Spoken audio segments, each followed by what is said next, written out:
Bonjour à tous et bienvenue sur notre chaîne.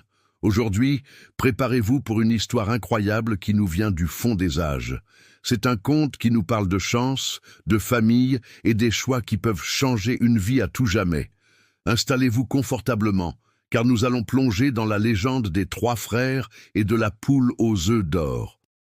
Dans un petit village niché au cœur d'une vallée verdoyante, vivait une veuve avec ses trois fils. L'aîné, Bastien, était fort et fier.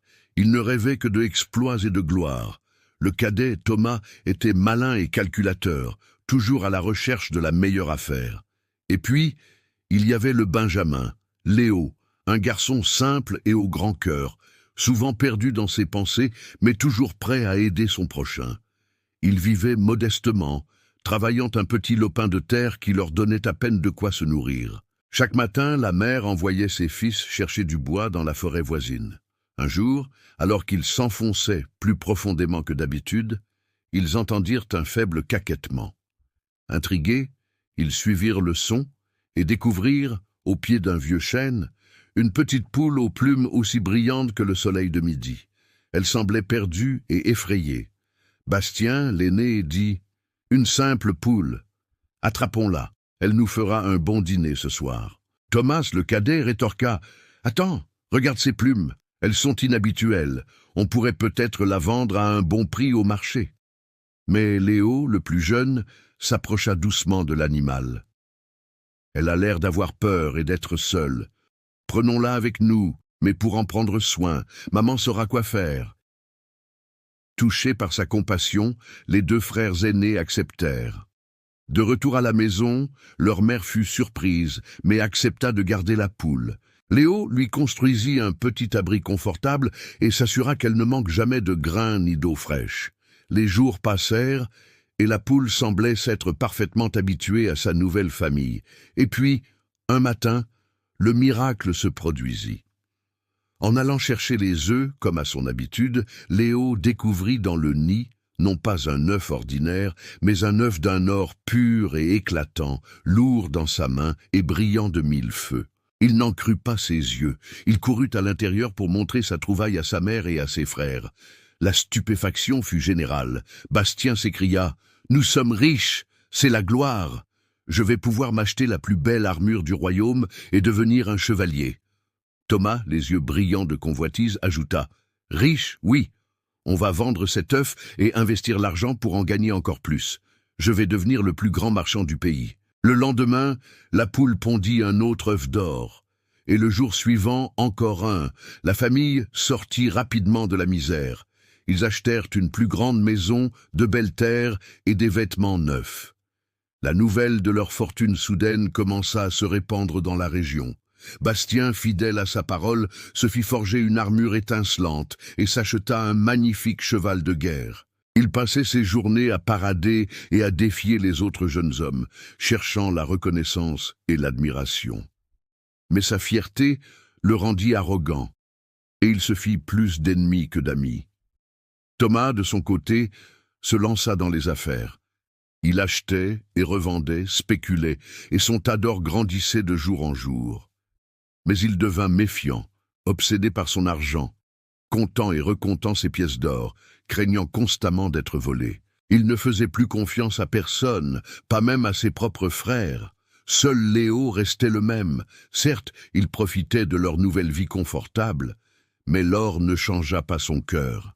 Il continua à prendre soin de la poule avec la même tendresse. Il utilisa une partie de sa part de richesse pour aider les autres villageois. Il répara le vieux pont, finança une nouvelle école et s'assura que personne dans le village ne manque de nourriture pendant l'hiver. Il était aimé et respecté de tous, non pas pour sa richesse, mais pour sa gentillesse. Mais la cupidité des deux frères aînés grandissait de jour en jour. Un œuf d'or par jour ne leur suffisait plus. Ils en voulaient plus et plus vite. Un soir, Bastien et Thomas prirent Léo à part.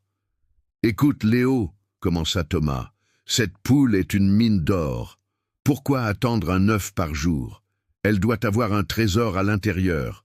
Si on l'ouvrait, on pourrait tout prendre d'un coup. » Bastien renchérit. « Oui, on n'aurait plus jamais à attendre. On serait les hommes les plus riches du monde, instantanément. Léo fut horrifié. « Mais vous êtes fou! C'est elle qui nous a sauvés de la misère. C'est un être vivant et c'est notre ami. La tuer serait une folie et une cruauté sans nom. La vraie richesse, c'est ce qu'elle nous donne chaque jour, pas ce qu'on pourrait lui prendre par la force. » Mais ses frères, aveuglés par leur avidité, ne voulurent rien entendre. Une nuit, alors que Léo et leur mère dormaient, ils se faufilèrent dans le poulailler. Ils attrapèrent la pauvre poule qui, sentant le danger, se mit à caqueter de terreur. Sans une once d'hésitation, ils mirent leur plan sinistre à exécution. Mais à l'intérieur de la poule, il n'y avait aucun trésor. Pas de montagne de pièces d'or, pas de source magique. Il n'y avait que les organes d'une poule tout à fait ordinaire. Dans leur quête de richesse absolue, ils avaient détruit la source même de leur fortune. Au matin, Léo découvrit la scène tragique. Son cœur fut brisé. Il pleura non pas pour l'or perdu, mais pour la perte de son ami à plumes qui leur avait tant donné. À partir de ce jour, il n'y eut plus jamais d'œuf d'or. La fortune des deux frères aînés ne tarda pas à s'épuiser. Bastien, sans argent pour entretenir son train de vie, dut vendre son armure et son cheval. Il devint l'ombre de lui-même, un homme aigri par ses rêves de gloire brisés. Thomas, ayant fait de mauvais placements dans sa frénésie, perdit tout son argent. Il se retrouva seul et ruiné, abandonné par tous ceux qui l'avaient méprisé. Léo, lui, avait utilisé son argent avec sagesse.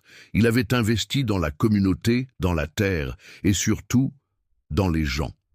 Même sans les œufs d'or, il continua à vivre une vie simple mais heureuse, entouré de l'affection et du respect de tout le village. Il avait compris que la plus grande des richesses n'est pas l'or que l'on accumule, mais le bien que l'on fait et l'amour que l'on partage. Ses deux frères, vaincus et humbles, finirent par revenir vers lui, demandant pardon. Léo, avec son cœur toujours aussi grand, leur pardonna et les accueillit. Ils ne retrouvèrent jamais la richesse matérielle d'antan, mais ils retrouvèrent quelque chose de bien plus précieux, une famille unie. Cette histoire, mes amis, nous enseigne une leçon intemporelle. La vraie prospérité ne se mesure pas à ce que l'on possède, mais à la manière dont on utilise ce que l'on a. La patience, la gratitude et la générosité sont des trésors bien plus durables que tout l'or du monde. J'espère que ce conte vous a plu et vous a fait réfléchir. Quelle morale en tirez-vous? Dites-le moi dans les commentaires, j'adore lire vos avis. Si vous aimez ce genre d'histoire, n'oubliez pas de laisser un pouce bleu, ça aide énormément la chaîne. Et bien sûr, abonnez-vous et activez la cloche pour ne manquer aucune de nos prochaines légendes. Merci de m'avoir écouté et je vous dis à très bientôt pour une nouvelle aventure